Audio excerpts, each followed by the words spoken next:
Bem, começamos nosso rolê aqui pela vizinhança, pelo México, já que os Estados Unidos dará 20 milhões de dólares ao país para acelerar a deportação de imigrantes.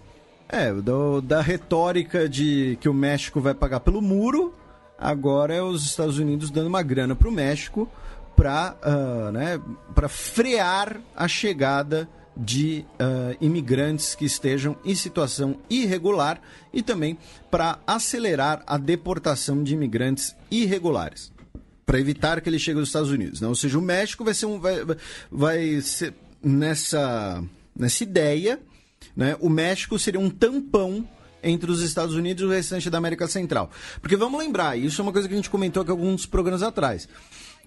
Os mexicanos se ferram para entrar nos Estados Unidos, mas os salvadorenhos, nicaragüenses e guatemaltecos se ferram para entrar no México. Pois é. Então, assim, né, não dá para também idealizar, digamos assim, essa questão. E, ao mesmo tempo, a Immigration and Customs Enforcement, né, a agência de imigração nos Estados Unidos, vazou um documento do orçamento deles e um pedido de $1 bilhão adicional ao governo Trump, justamente nesse sentido, né, que é uma das principais bandeiras dessa administração. E também saiu um vídeo com a Border Patrol, né, que é a força, a patrulha fronteiriça, né, dos Estados Unidos, um vídeo institucional no qual mostra que a maioria dos seus recrutas são de origem latina, né? Calcula-se que metade deles são, e justamente estão querendo mais voluntários para essa missão, de controlar aí as fronteiras enquanto o muro não é construído. E também no México, as autoridades descobriram uma ossada, né, na localidade de Veracruz, que teria cerca de 174 cadáveres encontrados num terreno de 300 metros quadrados e que tem cerca de 2 anos de antiguidade, né? Isso na questão aí da disputa por território entre os cartéis e o próprio narco-estado mexicano. E aí agora, antes da gente falar especificamente de alguns países centro-americanos, né, Guatemala e El Salvador, uma notícia no geral, né, que o governo dos Estados Unidos convocou para consulta, né, as suas embaixadoras no Panamá, na República Dominicana e em El Salvador, para conversar, né, para trocar uma ideia, para protestar contra a decisão desses países de romperem relações com Taiwan e estabelecerem relações com a República Popular da China. Agora, eu só não entendo isso, né, porque assim, de acordo com a embaixadora dos Estados Unidos, né, em El Salvador, a Jen Maines, essa mudança vai afetar o relacionamento entre os dois países. Mas que katsu? Os Estados Unidos têm relações com a República Popular da China. Os Estados Unidos têm lá tem um escritório em Taiwan, vende armas para Taiwan, o Trump aceitou lá a ligação da presidente de Taiwan, mas os Estados Unidos têm as suas relações oficiais com a República Popular da China. Tipo, esses países estão fazendo a mesma coisa que os Estados Unidos faz. Então, qual é o trauma, né? É uma guinada preocupante. Tipo, o Panamá agora virou comunista porque rompeu com Taiwan e está estabelecendo relações com... Sabe, é uma coisa meio louca. Então, não entendi direito qual é, se é só jogo de cena, mas os Estados Unidos aprontou essa aí em relação às embaixadoras nos países da América Central. E aí vamos para El Salvador, justamente, em que o ex-presidente Antônio Saca, que governou de 2004 a 2009, conhecido como Tony Saca, muito nome de mafioso dos Simpsons, né? Tipo, assessor do Tony Gordo, sei lá, alguma coisa assim. O irmão perdido do Tony Gordo. Ele foi condenado na quarta-feira a 10 anos de prisão por apropriação indébita e lavagem de dinheiro, tá? Segundo a Promotoria Pública de El Salvador. Ele se torna, então, o primeiro ex-presidente condenado por crimes de corrupção no país. E falando em corrupção, ali na Guatemala, na região, né? O presidente Jimmy Morales, né? Que a gente repercutiu a eleição dele no primeiro ano do xadrez verbal, já que ele é um palhaço de profissão, mas ganhou a eleição apoiado aí nos teleevangelistas na Guatemala. Tem enfrentado uma crise política interna no país por conta da não renovação, né, da comissão contra a impunidade na Guatemala, que foi estabelecida pela ONU em 2007 no país, justamente para desmantelar as redes de corrupção no país. E daí esse órgão, né, da ONU tem enfrentado muita resistência por parte da direita americana também, falando que está ligada com os russos, e até o senador republicano Mark Rubio pediu explicações por isso, porque ele era um entusiasta dessa iniciativa, né? E o Sesc Pompeia declarou recentemente, né, que a relação dos Estados Unidos com a Guatemala é importante, porque eles apreciam os esforços do país contra os narcotraficantes e a segurança da região. Agora, chegando, né, cruzando ali o canal do Panamá, chegando na América do Sul, o Ivan Duque, novo presidente da Colômbia, ele disse que não retomará as negociações com o Exército de Libertação Nacional, a ELN, né, que foram iniciadas há 17 meses e estão suspensas. Pelo menos até agora, né, estava suspensa temporariamente, né? Agora já não sabemos mais, alegando que, pelo fato da ELN ter rompido o cessar-fogo com ataques à população civil, não seria possível retomar esse diálogo, né? Um ex-comandante da guerrilha, o Carlos Arturo Velândia, disse a Silvia Colombo, da Folha de São Paulo, que é um absurdo que Duque tenha começado dando um ultimato que não era possível cumprir de imediato e logo interrompido o diálogo, apenas com base nessa questão tão divisiva. E né, o ELN hoje ele é muito menor do que já foi, mas de qualquer jeito ele anunciou a interrupção das conversas.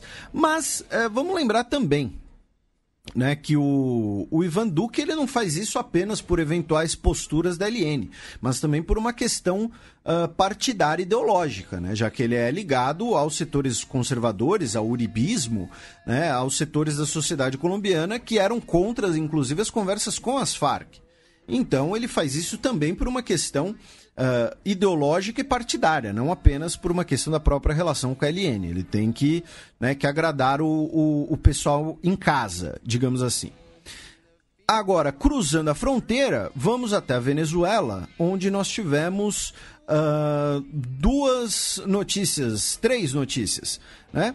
Que, primeiro, saiu uma matéria no New York Times afirmando que o governo Trump manteve há meses, por meses, reuniões secretas com oficiais militares rebeldes da Venezuela para deposição de Nicolás Maduro. Tá? A ideia era criar um canal clandestino, né, com dissidentes dentro das Forças Armadas e para, né, propor aí, para conseguir a deposição do Maduro. E a Casa Branca negou-se a responder questionamentos sobre isso, disse apenas que é importante abrir um diálogo com todos os venezuelanos que demonstram desejo de democracia e promover mudanças positivas em um país que já sofreu tanto sob o governo Maduro. E disse que o que acontece?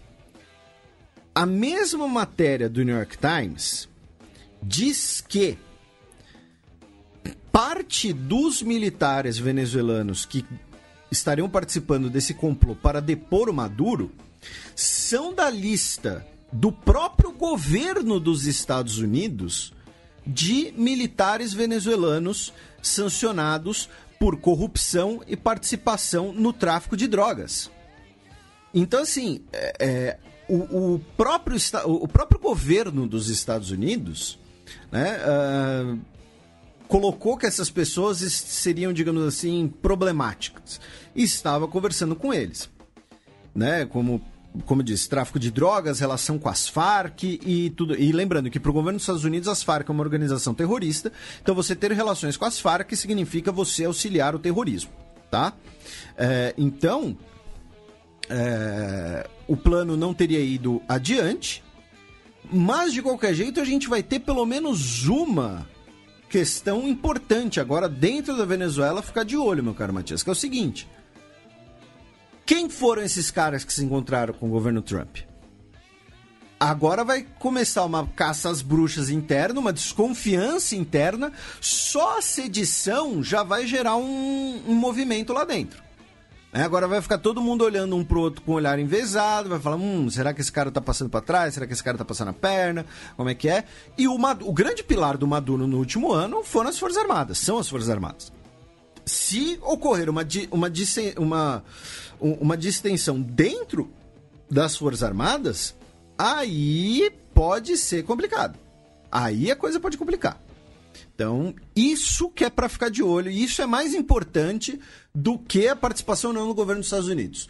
É um racha dentro das Forças Armadas venezuelanas.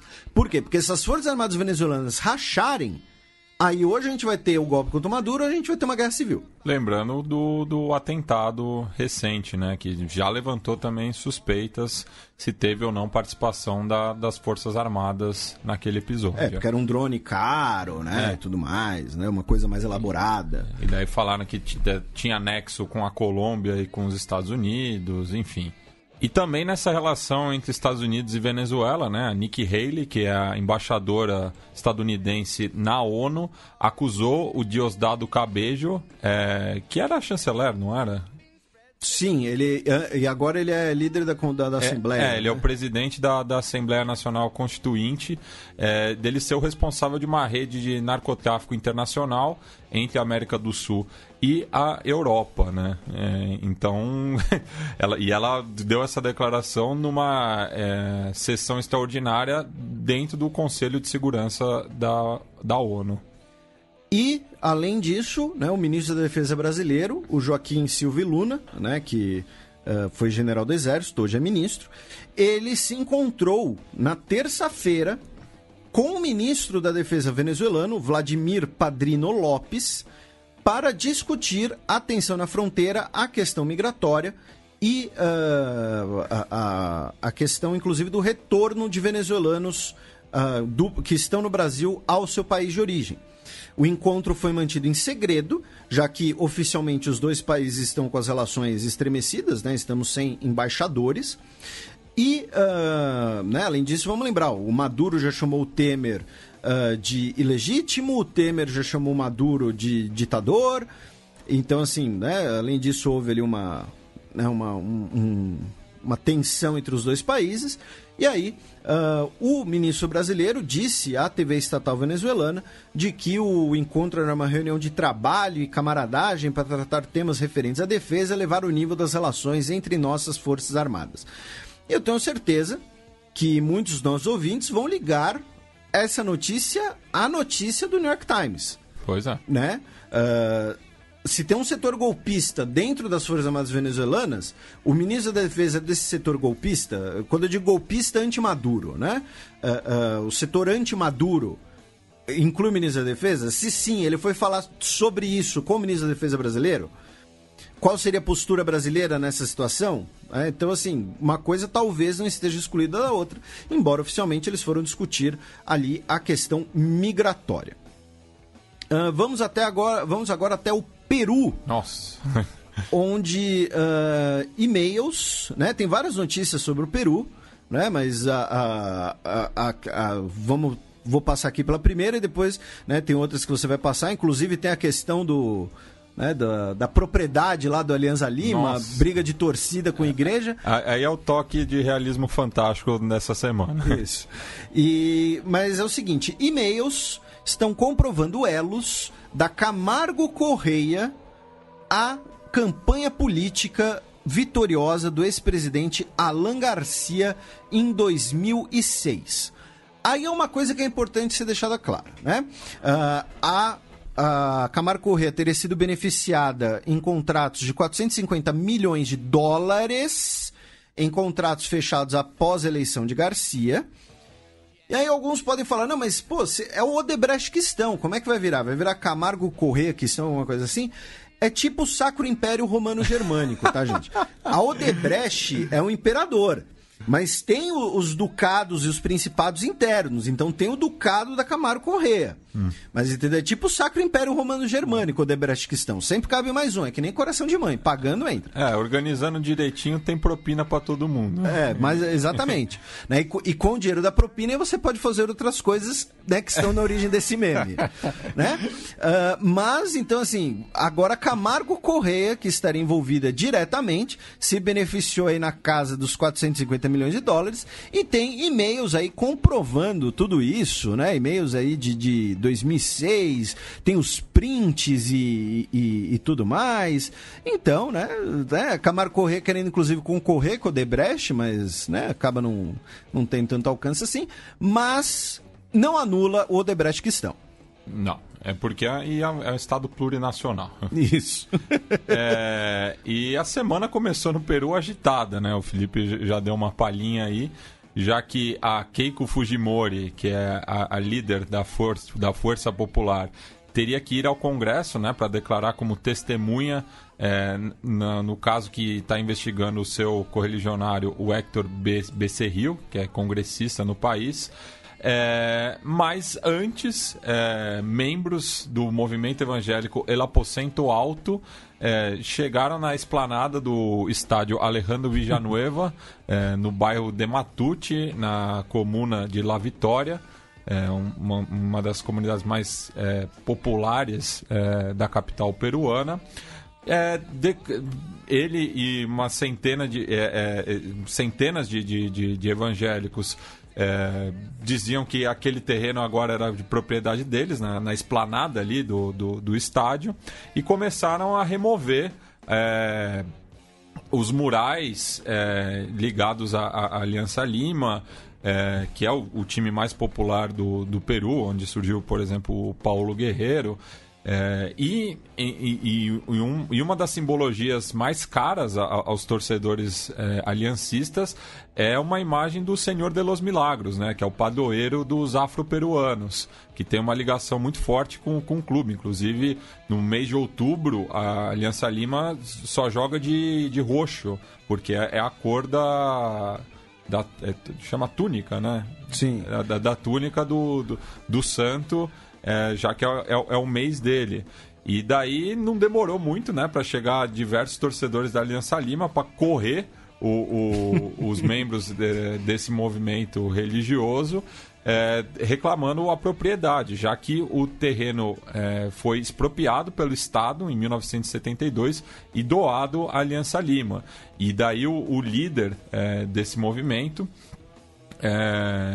que é o Alberto Santana Leiva, que é aliado da Keiko Fujimori, inclusive na eleição de 2016, ele participou de um ato no qual ela se comprometia, né, com as pautas conservadoras, né, não a aprovação do casamento entre pessoas do mesmo sexo, contra a despenalização do aborto. Então, ele é um aliado bem próximo dela. E eles declararam que tinham propriedade desse terreno porque compraram do antigo proprietário que está hoje com 92 anos, que teve o terreno expropriado em 72. E daí gerou muito pano para a manga, mas a Comando Sur, né, que é a principal torcida da Alianza Lima, declarou que tudo isso é uma cortina de fumaça, justamente para desviar o foco da participação da Keiko como testemunha no caso do seu correligionário, né? Então, que está sendo investigado justamente na etapa peruana da Lava Jato, né? Aí o Odebrechtquistão com seus tentáculos. Lembrando que em alguns feudos do Sacro Império Romano Germânico e do Odebrechtquistão, eram feudos teocráticos. Nós tínhamos, por exemplo, o bispado de Colônia. Então nós temos também no Odebrechtquistão as relações com bispados e com apostolados, né? E com, sei lá, os títulos que usam mais, né? Então tá aí um abraço pro prefeito do Rio de Janeiro, inclusive. É isso aí, eu não vou falar mais, porque senão, né, vai rolar o processinho. Então, mas a tese da torcida da Aliança Lima acaba provando-se acertada, porque não se falou de outra coisa, não só no Peru, né?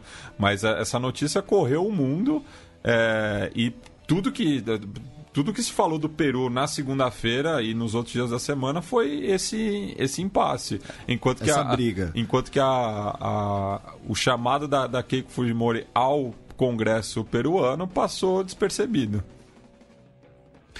E tem mais sobre o Peru, meu caro Matias? Não, sigamos. Tá, então aí agora a gente vem pro Brasil, rapidinho.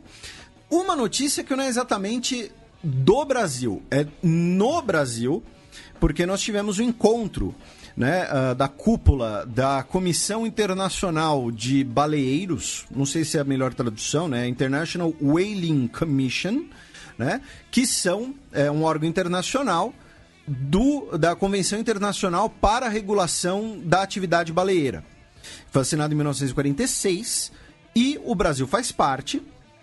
E a reunião, a cúpula desse ano, foi aqui no Brasil e produziu a Declaração de Florianópolis, que não é uma declaração vinculante, porém é uma declaração que vai ter um impacto bastante grande para os países que são signatários. E essa declaração foi baseada em uma proposta brasileira, que é de declarar que a atividade baleeira não é mais uma atividade economicamente necessária. Ou seja, você não precisa mais matar baleia com justificativa econômica, de explorar a gordura, de explorar a carne, enfim, o que for. Afinal, não estamos no século XIX, né? Exatamente. Né? Assim, tipo... Enfim, é mesmo o caso do elefante, sabe? Que a gente comenta. Tipo, se tem um bicho que não faz sentido você olhar e falar, vou matar esse bicho, é um bicho que, tipo... Cara, tem uma baleia te ameaçando, por acaso? Você que vai até a baleia, não é a baleia que vai até você. Entendeu? Você tem que entrar bastante dentro do mar pra entrar em contato dentro com uma do baleia. habitat dela, que não é o seu. Entendeu? Então, assim, né? Mas, aí voltando, nós tivemos 40 votos a favor e 27 contra. Dentre os votos contra estão Japão, Noruega, Islândia e Rússia, que defendiam a proposta japonesa de coexistência entre conservação e atividade baleeira comercial. O Japão diz que a ciência é clara. Existem certas espécies de baleias cuja população é saudável o suficiente para ser colhida de forma sustentável, né? Colhida no sentido de você... É uma atividade predatória, né? E, enfim, isso ainda vai dar mais discussão. Lembrando que o Japão, para disfarçar a sua pesca baleeira, usa uma chamada cota científica, né, de pesquisa das baleias para matar baleias para o seu mercado interno. Inclusive, recentemente, na última expedição científica, eles mataram uma baleia azul, coisa que é proibida, tá? Negaram, mas as fotos deixam muito claro, porque assim, estamos falando do maior bicho que existe. As fotos deixam muito claras que é uma baleia azul, tá? É uma baleia gigante, enorme, tá? Não é uma baleia, sei lá, uma mink que comeu demais. Baleia azul é o maior animal do planeta Terra. Sim, é o maior bicho, Tem uma foto, cara, tem uma foto que é linda, mas uma foto aérea de uma baleia azul indo respirar. Se você olhar de relance, você acha que é um submarino. Tipo, ela é gigantesca, não é uma foto aérea assim de cima. Enfim, o fato é, já são estabelecidos 2 santuários de baleias no Oceano Índico e na Antártida. Agora nós teremos provavelmente uma prorrogação da moratória na caça. O Brasil teria afirmado também no encontro que vai criar um santuário de baleias próprio, tá? Mas, né, de qualquer jeito, a criação de um santuário de baleias no Atlântico Sul foi barrada. O que o Brasil pretende fazer é um santuário de baleias nas suas águas, tá? Enfim, de qualquer jeito, né, o Japão ainda mata entre 200 e 1.200 baleias todo ano e, né, é isso, assim, tipo, como eu disse, é um bicho, se tem um bicho que não faz sentido você matar, ainda mais hoje em dia, é a baleia. Né? Quando a gordura da baleia era usada para fazer lampião, bababá, ainda vai. Ou os inuits, né? Que tem a questão da sobrevivência. Sim. Né? Então, assim, sei lá, a Islândia falou, deve ter alguma comunidade na Islândia, na Groenlândia, que deve realmente consumir carne de baleia. Tá? Mas assim, você sair com um navio e ele voltar com 800 cadáveres de baleia para casa, né? É meio bizarro, tá? Ainda sobre o Brasil, né, o Aloysio Nunes foi para a Argentina, onde ele está participando hoje da reunião ministerial sobre comércio e investimentos do G20, em Mar del Plata, que é uma preliminar, né, do encontro da cúpula do G20, que vai ocorrer na Argentina esse ano. E para a gente fechar, vamos aqui ao sul, né, a notícia mais ao sul do nosso programa, para o Uruguai, onde o presidente, o Tabaré Vázquez, ordenou a prisão do comandante do exército, o Guido Manini Rios, por 30 dias, por ele ter se pronunciado publicamente de forma crítica contra um projeto de lei. Segundo Vázquez, o militar atua de boa fé e com a lealdade institucional que devem ter as Forças Armadas, mas se equivocou e foi sancionado. Por quê? Porque o chefe do exército se manifestou contra a reforma do sistema de pensões militares e a Constituição uruguaia determina que os militares não podem interferir com opiniões sobre projetos de lei. Isso previsto no artigo 77 da Constituição uruguaia. Isso. E aí, o presidente declarou que esses comentários foram uma atividade política e, por isso, né, foi tomada a decisão de prisão por 30 dias, né, do general comandante do Exército. E, inclusive, o Tabaré recebeu o apoio da juventude do Partido Blanco, né, que atualmente é o principal partido de oposição, segundo as últimas pesquisas, né, já pensando na próxima eleição. E cabe lembrar, né, que tanto a Frente Ampla quanto o Partido Blanco são opositores por natureza da ditadura cívico-militar no Uruguai, que foi levada a cabo justamente pelo Partido Colorado. E numa situação que justamente teve uma crise institucional dentro do Uruguai em 73, justamente por conta da troca do comando das Forças Armadas, né? O Bordaberry colocou um homem de confiança dele comandando o exército. Isso acabou gerando uma crise com os militares e daí ele foi lá e deu o autogolpe para permanecer no poder. E não é a primeira vez que o Tabaré Vázquez sanciona o comandante do exército, porque em 2006 ele demitiu o então comandante do exército, o Carlos Dias, por conta dele ter realizado reuniões, não vou dizer clandestinas, mas reuniões ali às sombras com o ex-presidente e o ex-ministro da defesa do país. Isso, e só me esclarecendo, eu chamei de Partido Blanco, que é o nome informal, né? O nome oficial é Partido Nacional. E como reação, o general Guido Manini Rios aceitou a punição, disse que pediu aos seus subalternos e oficiais da reserva que não participem de atos em seu apoio, nem assumam posições que possam ser interpretadas como protesto, e disse sempre a instituição militar deve estar acima de seus integrantes e a pátria acima de todos. Então ele aceitou a punição e disse que não devem ser realizados protestos em relação a esse tema. Tá? Então fica aí a notícia sobre os nossos vizinhos ao sul, né? E que recentemente, inclusive, né, a gente teve coisas parecidas, repercussões parecidas aqui no Brasil com Ciro Gomes, inclusive, né? Assim, todos os nossos ouvintes iriam fazer essa associação. Então, né, recentemente o Ciro Gomes disse que no governo dele, militar, se o comandante do exército pronunciasse, ele ia mandar para prisão e ia destituir, e inclusive gerou um desconforto nas Forças Armadas ele ter dito isso, mas, né, o assunto, a questão brasileira, ainda o buraco ainda é mais embaixo também. Tanto é que, se referindo ao general Mourão recentemente, ele tomou muito cuidado para apontar a crítica ao oficial reformado, né? Não à instituição do Exército. Sim. E antes de fechar esse bloco, um recadinho da professora Ana Luísa de Moraes Campos, que nos avisou, né, que a nova sentença a ser anunciada pela Corte Internacional de Justiça, no caso Bolívia e Chile, será no dia 1º de outubro. Então já fica aqui o convite para ela, depois dessa data, trazer o parecer dela, daí no caso no sentido figurado, né? Não no sentido